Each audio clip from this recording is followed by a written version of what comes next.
Security and the Fourth International was not simply a detective story about the murder of Leon Trotsky. By launching an investigation into Trotsky's assassination and exposing the role of the Stalinists and imperialists inside and outside the movement, the IC connected itself more deeply to the history of the revolutionary movement. Unlike the Pabloites or the Robertson Group, it took the history of the movement and the political clarification in that history seriously, because it understood that the key to resolving the crisis of revolutionary leadership, and thus the crisis of humanity, lay in the continuity of the Fourth International, that is, the continuity of Bolshevism. The perspective and historical principles embodied in the ICFI are the only basis on which the working class can be enabled to overthrow the capitalists and build a socialist society. This explains the mortal enmity of the Stalinists and the imperialists toward our movement. It is therefore essential to begin a school on security and the Fourth International with a presentation of the very perspective that has been defended and developed in its course, the perspective of Trotskyism, of international socialism. In the 2017 New Year's perspective, Comrade Joe Kishore and David North identified the following three political, theoretical foundations on which the October Revolution was based. First, the defense and elaboration of dialectical and historical materialism in opposition to philosophical idealism and anti-Marxist revisionism as the theoretical basis of the education and revolutionary practice of the working class. Second, the unrelenting struggle against the many forms of opportunism and centrism that obstructed or undermined the fight to establish the political independence of the working class. Third, the working out over many years of the strategic perspective that oriented the Bolshevik Party towards the struggle for power in 1917. In this latter process, Lenin's adaptation to the theory of permanent revolution developed by Trotsky during the previous decade was the critical advance that guided the strategy of the Bolsheviks in the months leading up to the overthrow of the provisional government. As for the second point, Lenin waged an unyielding struggle for the independent perspective of the working class. Already in his writings against the populists in the 1890s, Lenin insisted that the working class must take up its independent class position against these bourgeois and petty bourgeois forces. In What is to be Done, he argued against the economists that the independence of the working class could only be achieved through a continuous practical, political and theoretical struggle against bourgeois and spontaneous consciousness. And on this basis, he split with the Mensheviks in 1903. Lenin understood that in this struggle for an independent line and against all opportunism, a materialist conception of history and society is indispensable. Only if the Revolutionary Party scientifically understands the class struggle can it intervene in it and raise the consciousness of the working class. As Lenin brilliantly summed up in his important work Materialism and Empirical Criticism, the highest task of humanity is to comprehend this objective logic of economic evolution, the evolution of social life, in its general and fundamental features, so that it may be possible to adapt to it one's social consciousness and the consciousness of the advanced classes of all capitalist countries in as definite clear and critical a fashion as possible.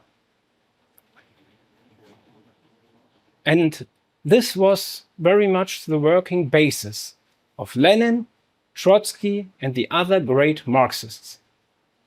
They understood Marxism not as a template to be imposed on historical development, but as a tool for accurately understanding objective development in order to develop the independent line of the working class.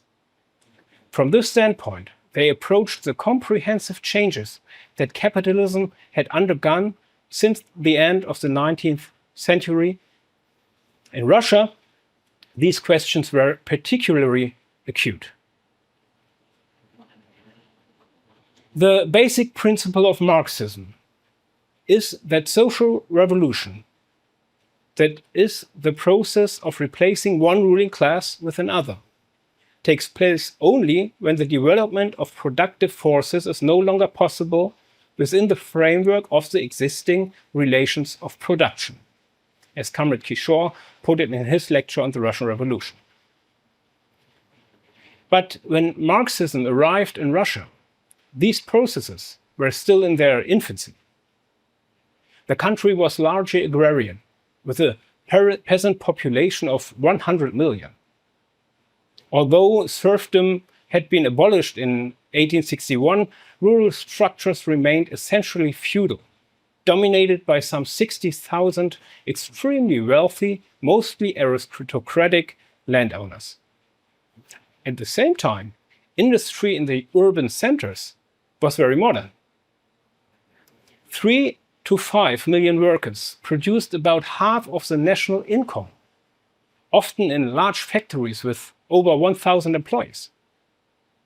Under these conditions, an intense discussion took place within the Russian socialist movement about the character of the revolution in Russia, which was of great importance for international Marxism and formed the basis for the October Revolution.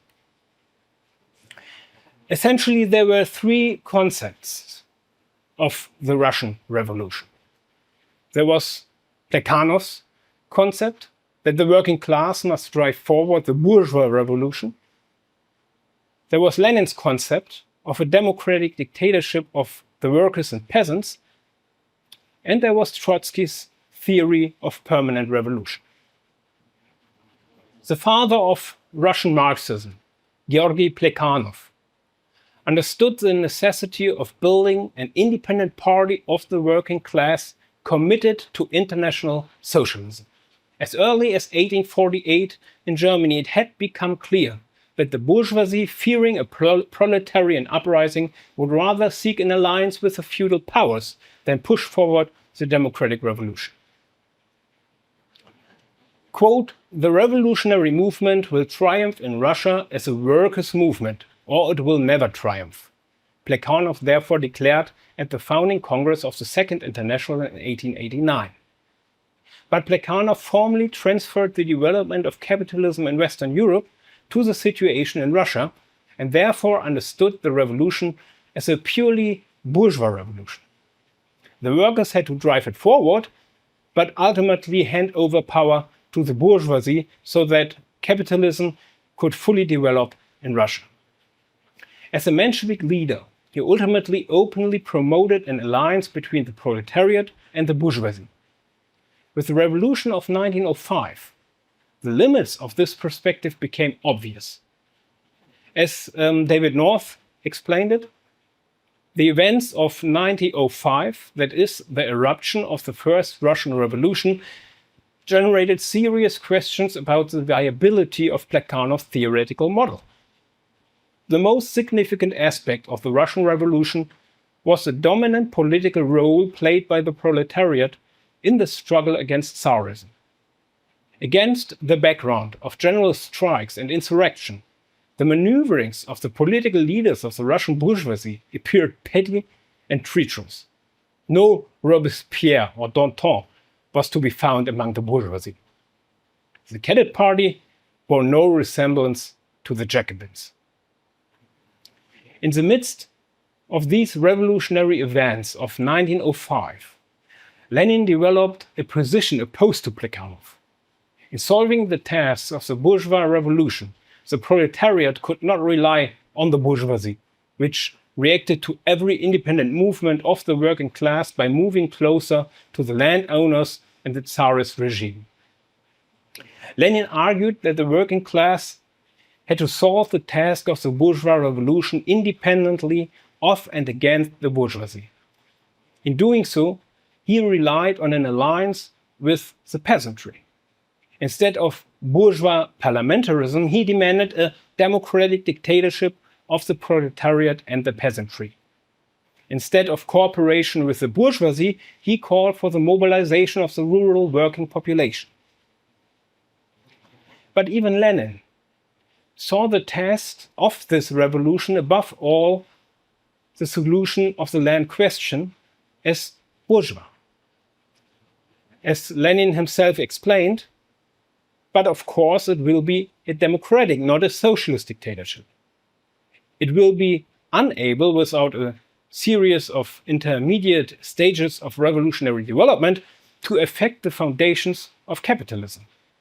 At best, it may bring about a radical redistribution of landed property in favor of the peasantry, establish consistent and full democracy, including the formation of a republic, eradicate all the oppressive features of Asiatic bondage, not only in the rural but also in the factory life, lay the foundation for a thorough improvement in the conditions of the workers and for a rise in their standard of living, and, last but not least, carry the revolutionary conflagration into Europe.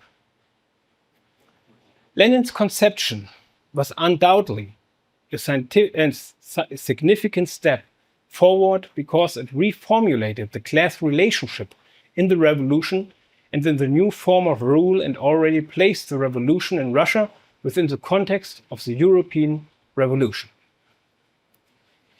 But his formula of democratic dictatorship left unanswered the question of which class should lead the revolution, and remained rather formal with regard to the politics of the new government. Trotsky pointed out as early as 1905 that Lenin wanted to resolve the contradiction between the class interests of the workers and the objective conditions of Russia's backwardness through self-restraint on the part of the workers. He wrote, "Whereas the Mensheviks, proceeding from the abstract notion that our revolution is a bourgeois revolution, arrive at the idea that the proletariat must adapt all its tactics to the behavior of the liberal bourgeoisie in order to ensure the transfer of state power to the bourgeoisie, the Bolsheviks proceed from an equally abstract notion, democratic dictatorship, not socialist dictatorship, and arrive at the idea of a proletariat in possession of the state power, imposing a bourgeois democratic limitation upon itself. It is true that the differences between them in this matter is very considerable. While the anti-revolutionary aspect of Menshevism have already become fully apparent, those of Bolshevism are likely to become a serious threat only in the event of victory. With this, Trotsky already outlined the basic features of the theory of permanent revolution, which he systematically expounded a year later in Results and Prospects. Unlike Lenin, Trotsky understood that the working class must lead the peasantry, which is incapable of independent politics. The revolution led by the working class is permanent in the sense that once the workers have seized power, they cannot stop at bourgeois democratic measures, but will be compelled to take socialist measures. However, the question arose as to how this could be possible in backward Russia, where capitalism had not yet fully developed, and the vast majority of the population consisted of peasants. And here, based on a detailed study of the development of the world economy and the contradictory development in Russia, Trotsky developed the central element of the theory of permanent revolution, which is of utmost importance not only for the backward countries, but also for the strategy of the world socialist revolution. He understood the revolution in Russia not as an isolated national event, but as part of the world revolution. In 1905, he wrote, "Imposing its own type of economy on its own relations on all countries, capitalism has transformed the entire world into a single economic and political organism. From the very outset, this fact gives currently unfolding events an international character and opens up majestic prospects. Political emancipation, led by the Russian working class, is raising the ladder to its heights that are historically unprecedented, providing it with colossal means and resources and making it the initiator of capitalism's worldwide liquidation, for which history has prepared all the objective preconditions." Trotsky's theory of permanent revolution was not a utopia, but was based on an understanding of global capitalist development. In 1931, Trotsky aptly summarized this insight in his work, The Permanent Revolution. He wrote, "One of the basic reasons for the crisis in bourgeois society is the fact that the productive forces created by it can no longer be reconciled with the framework of the national state. From this follows, on the one hand, imperialist wars, on the other, the utopia of a bourgeois United States of Europe. The socialist revolution begins on the national arena. It unfolds on the international arena and is completed on the world arena. Thus, the socialist revolution becomes a permanent revolution in a newer and broader sense of the word. It attains completion only in the final victory of the new society on our entire planet." In defense of Leon Trotsky, David North sums up how fundamental this analysis was to the strategy of world socialist revolution. Proceeding from the analysis of the historical development of world capitalism and the objective dependence of Russia on the international economic and political environment, Trotsky foresaw the socialist development of Russia's revolution. The Russian working class would be compelled to take power and adopt measures of a socialist character. Yet in proceeding along socialist lines, the working class in Russia would inevitably come against the limitations of the national environment. How would it find a way out of this dilemma? By linking its fate to the European and world revolution, of which its own struggle was, in the final analysis, a manifestation. Trotsky's theory of permanent revolution made possible a realistic conception of world revolution. The age of national revolutions had come to an end, or to put it more precisely, national revolutions could only be understood within the framework of the international socialist revolution. The theory of permanent revolution was first confirmed in the World War, the collapse of the capitalist nation-state system, and then, in every respect, in the Russian Revolution. The February Revolution had already been initiated primarily by the working class and led in particular by workers who had been educated by the Bolsheviks. They led the uprising to victory, but without a centralized party, they were unable to immediately place power in the hands of the proletarian vanguard. This gave rise to dual power between the provisional government led by the liberal bourgeoisie and the Soviet of Workers and Socialist Deputies. As Trotsky had foreseen, the bourgeoisie tried everything to suppress the revolution and defend the Tsar. After the Tsar's abdication, the provisional government attempted to disarm the workers, dissolve the Soviet, and continue the war. The Mensheviks and the social revolutionaries, who initially had the majority in the Soviet, supported the provisional government and in particular the continuation of the war, in line with their belief that the working class must support the bourgeoisie, even if the latter was openly hostile to the revolution.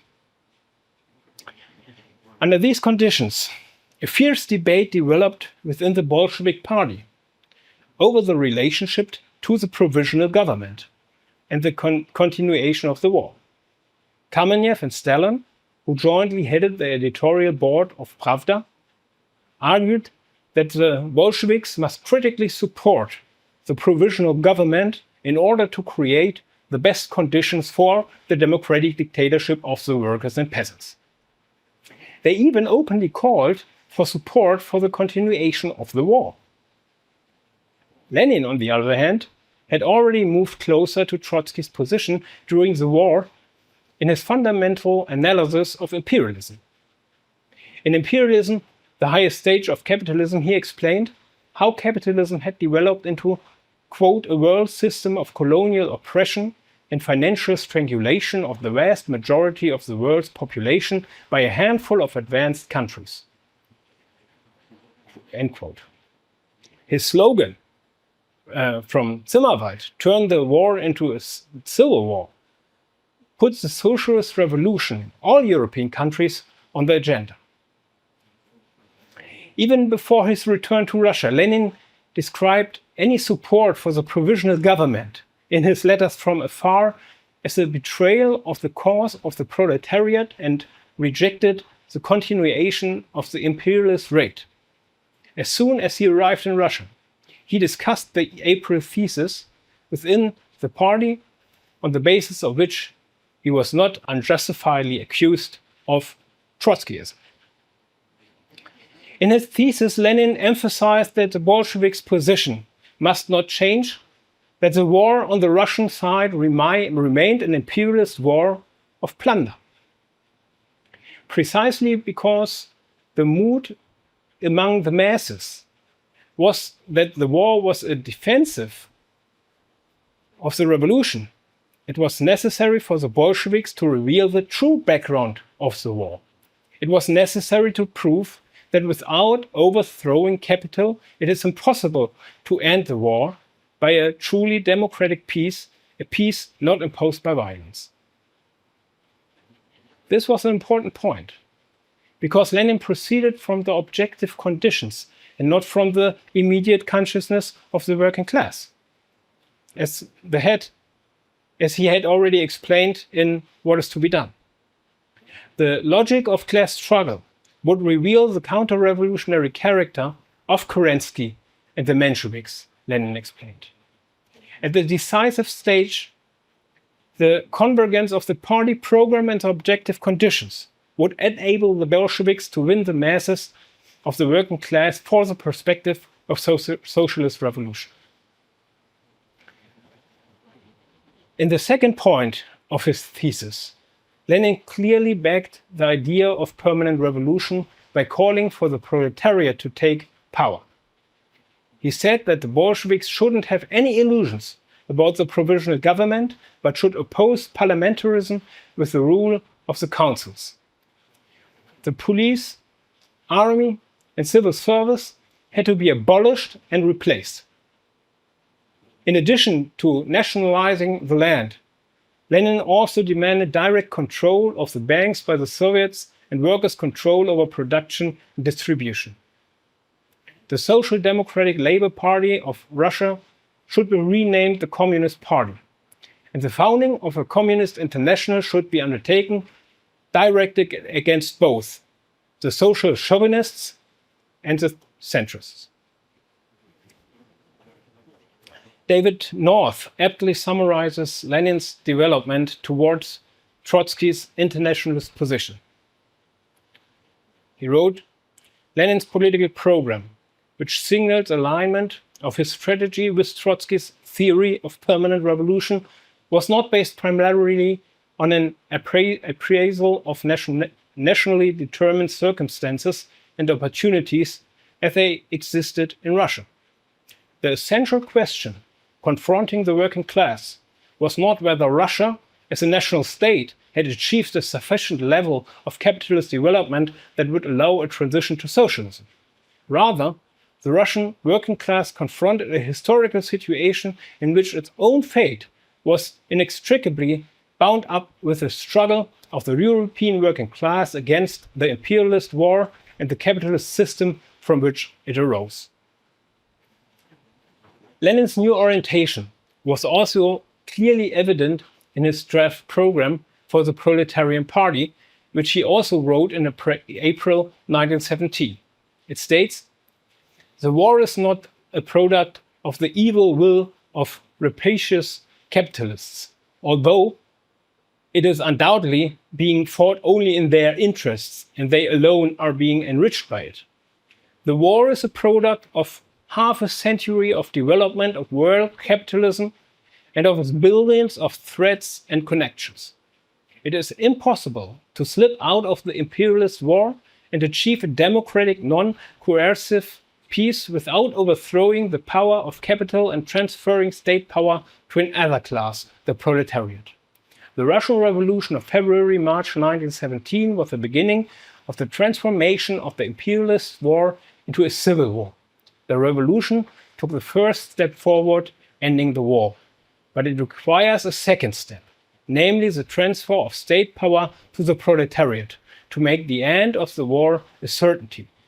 This will be the beginning of a breakthrough on a worldwide scale, a breakthrough in the front of capitalist interests, and only by breaking through this front can the proletariat save mankind from the horrors of the war and endow with the blessings of peace."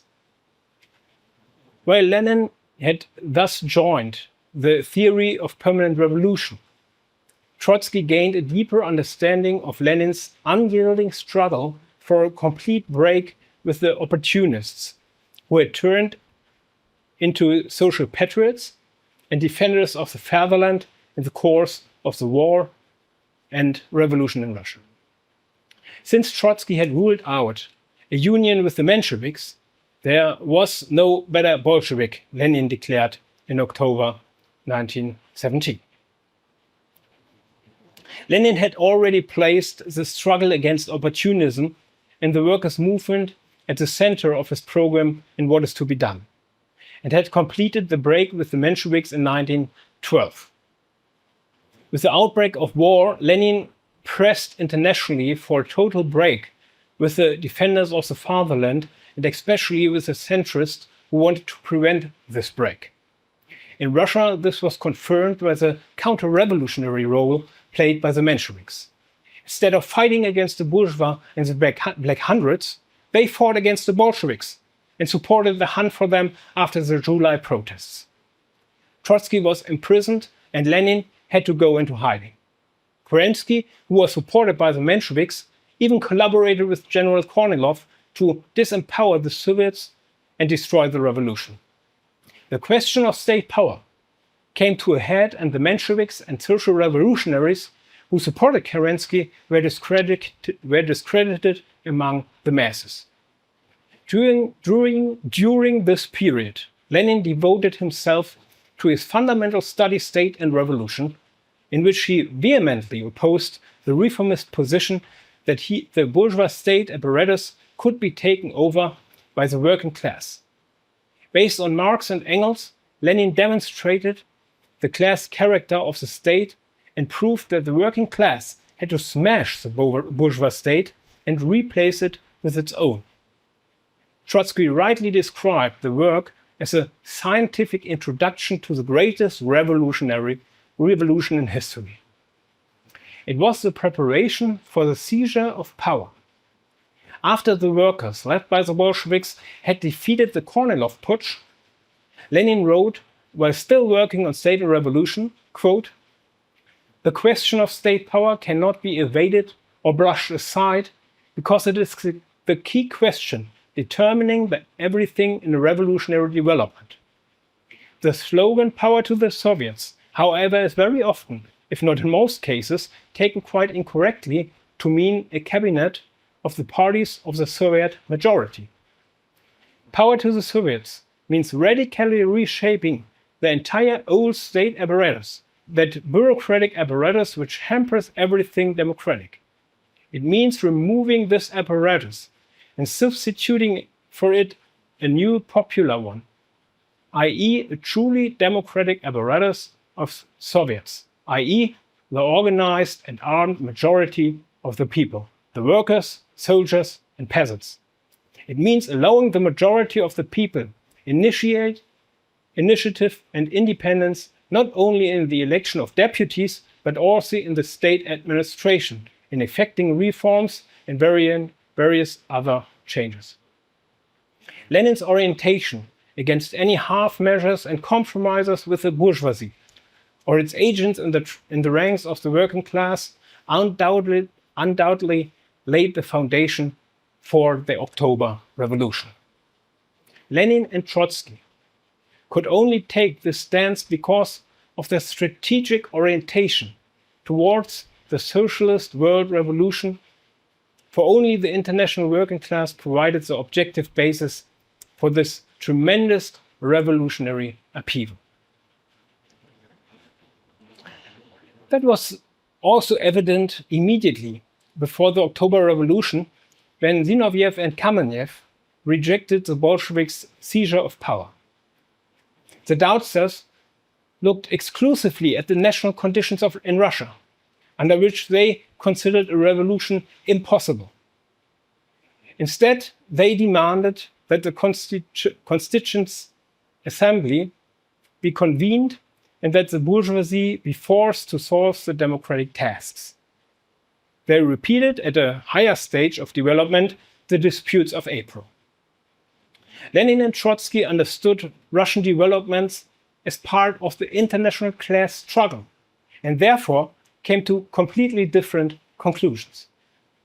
It was precisely in the situation in which the Bolsheviks had won the majority of the Soviets and knew that they had considerable sections of the army behind them that the conflicts over the orientation broke out most sharply. In this situation, it was precisely the theoretical and political struggle that Lenin and Trotsky had fought over the previous 15 years that mattered. David North summarizes the significance of the party in his reasons why to study the Russian Revolution. The Bolsheviks provided the working class with an example of what a genuine revolutionary party is and the irreplaceable role of such a party in securing the victory of the socialist revolution. A careful study of the revolutionary process in 1917 leaves no doubt that the presence of the Bolshevik party, with Lenin and Trotsky in its leadership, was decisive in securing the victory of the socialist revolution. The movement of the Russian working class, supported by a revolutionary uprising of the peasantry, assumed gigantic dimensions in 1917. But no realistic reading of the events of that year permits the conclusion that the working class would have come to power without the leadership provided by the Bolshevik party. Drawing the essential lessons of this experience, Trotsky later insisted the role and the responsibility of the leadership of the working class in a revolutionary epoch is colossal. This conclusion remains as valid in the present historical situation as it was in 1917. In Lessons of October, which will be discussed in more detail by Comrade Joe, Trotsky sums up this idea.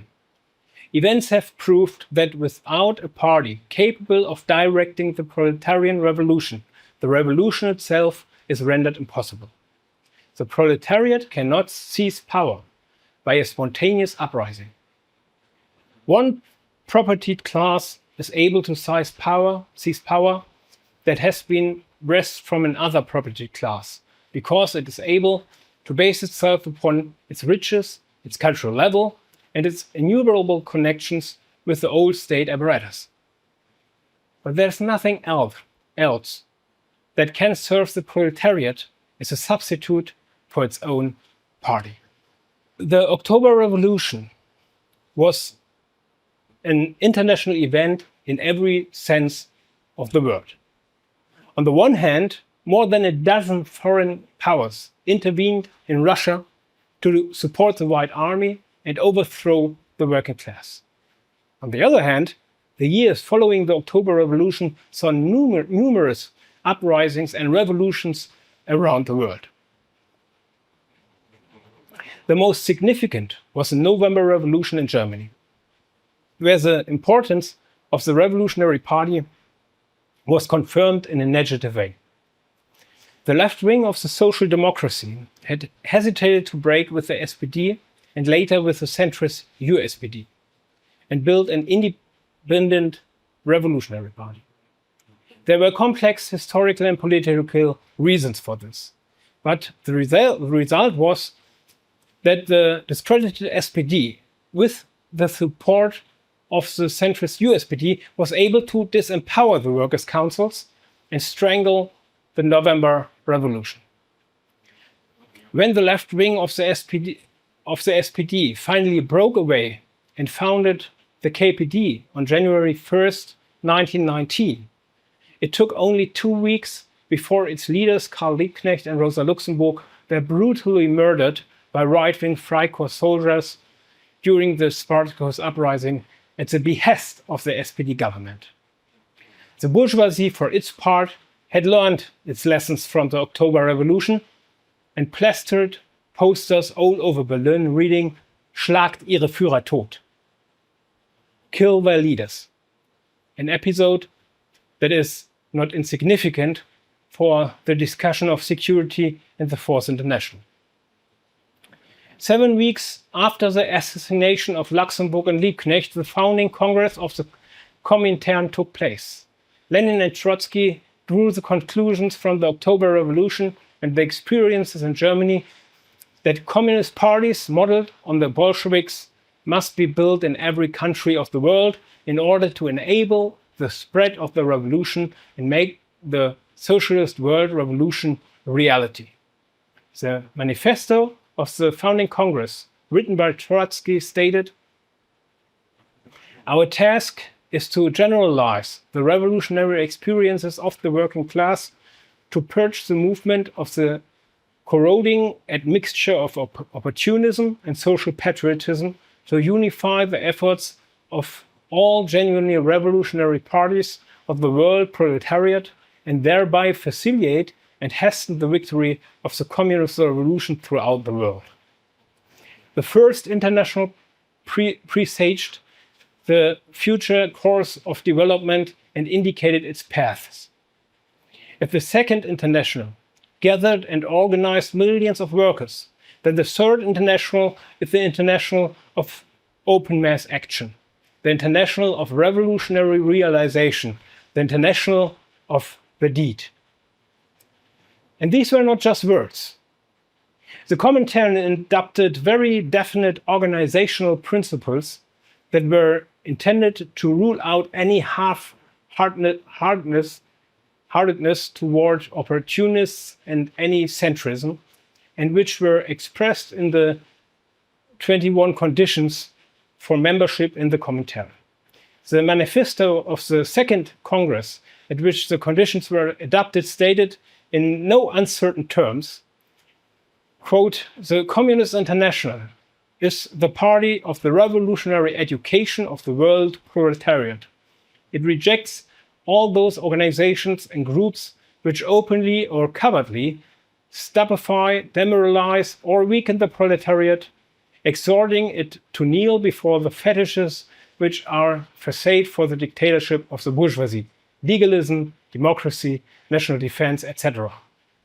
Neither can the Communist International admit to its ranks those organizations which, after inscribing the dictatorship of the proletariat in their program, continue to conduct a policy which obviously relies upon a peaceful solution of the historical crisis.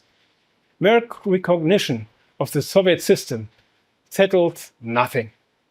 The Soviet form of organization does not possess any miraculous powers. Revolutionary power lies within the proletariat itself. It is necessary for the proletariat to rise for the conquest of power. Then and only then does the Soviet organization reveal its qualities as an irreplaceable instrument in the hands of the proletariat. The irreconcilable attitude toward opportunists stood in direct interaction to the unconditional internationalism of the Comintern. Already in its founding manifesto, the connection between opportunism and nationalism was pointed out and contrasted with the concept of a truly international party that allows nothing other than the independent line of the working class. It states, as far back as 1889, these parties came together in the Congress of Paris and created the organization of the Second International. But the center of gravity of the labor movement during that period remained wholly on a national soil, wholly within the framework of national states, upon the foundation of national industry, within the sphere of national parliamentarism. The decades of reformist organizational activity gave birth to an entire generation of leaders, the majority of whom recognized in words the program of the social revolution, but renounced it in deeds, becoming mired in reformism in a docile adaptation to the bourgeois state. The opportunist character of the leading parties of the Second International has been completely exposed, and it led to the greatest collapse in world history at a moment when the march of historic events demanded revolutionary methods of struggle from the working class parties. If the war of 1870 dealt a blow to the First International, revealing that there was as yet no fused mass force behind its social revolutionary program, then the war of 1914 killed the Second International, revealing that the mightiest organizations of the working masses were dominated by parties which had become transformed into auxiliary organs of the bourgeois state. The Comintern did not simply understand internationalism as solidarity between workers. Rather, it understood revolution as an international process that could only be accomplished through a precise understanding of world development and the experiences of the working class in each individual country as part of the wealth of experience of the entire movement. It was not simply an internationalist perspective. It was a perspective of world revolution. Trotsky explained this brilliantly in his response to the accusation that the Bolsheviks were forcing the Russian perspective on the other Comintern sections. Trotsky answered, from our standpoint, the world economy is viewed as an organic unity and whose ground the world proletarian revolution evolves. And the Communist International takes its orientation from the entire world economic complex, analyzing it by means of the scientific methods of Marxism and utilizing all the experience of the past struggles. This does not, of course, exclude, but rather presupposes that the development of each country has its own peculiar features, that specific situations have their peculiarities, and so on. But in order to correctly evaluate these peculiarities, it is necessary to approach them in their international context.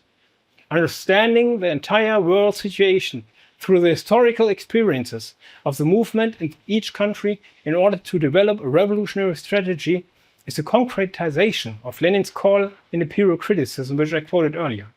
And it remains the foundation of our party to this day. Here too, the Comintern drew very definite organizational conclusions. One of the 21 conditions was to work under the authority of the Comintern and its executive committee. For the first time, a truly international party had been created in this way.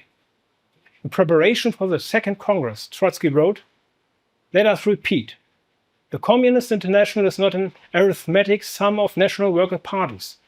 It is a communist party of the international proletariat.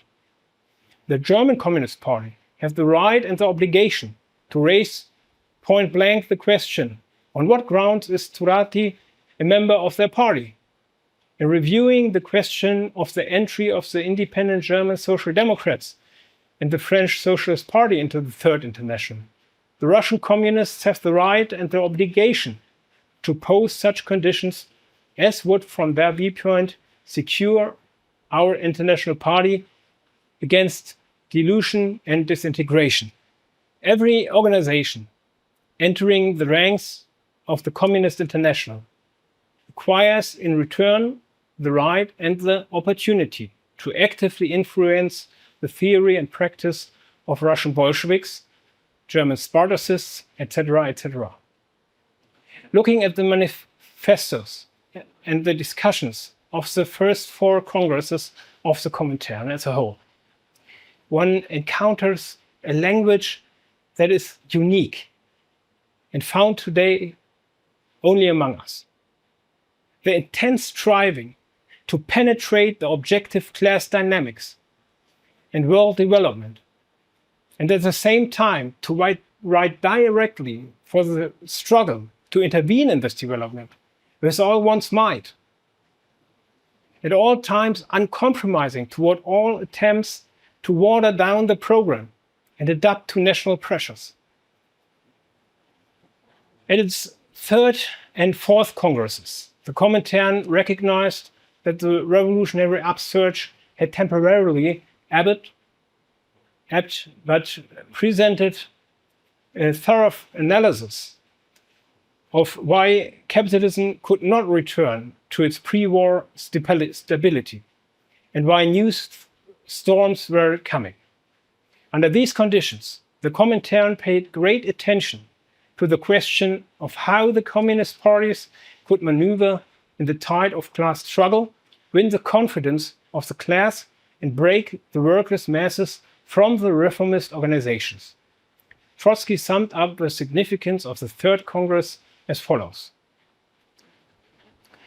The Third Congress took note of the further falling apart of the economic foundations of bourgeois rule, but it has at the same time forcibly warned the advanced workers against any naive conceptions that from this follows automatically the death of bourgeois through an uninterrupted offensive by the proletariat. Never before has a bourgeois class instinct of self-preservation been armed with such multiform methods of defense and attack as today. The economic preconditions for the victory of the working class are at hand. Failing this victory, and moreover, unless this victory comes in the more or less near future, all civilization is threatened with decline and degeneration. But this victory can be gained only by the skillful conduct of battles and, above all, by first conquering the majority of the working class. This is the main lessons of the Third Congress. These questions of leadership were soon to come to a head again when a revolutionary situation developed in Germany in 1923. The discussions that then took place in the Comintern were already an expression of the growing conflicts between the Marxists and the growing bureaucracy in the Soviet Union. But Joe will speak about that now. I would like to conclude by noting that despite international terror and historical slander, Stalin was unable to wipe out this tradition. It lives in our movement. With the work on security in the Fourth International, the Workers' League not only strengthened its ties to this history, it also carried it forward in the best tradition by directing its fire at the Stalinists and imperialists and, above all, at the revisionists, and by understanding the historical significance of this struggle. It demonstrated that the tabloids had broken in every respect with the revolutionary struggle for the independence of the working class, with the tradition of the October Revolution and the Comintern. Thank you very much, comrades.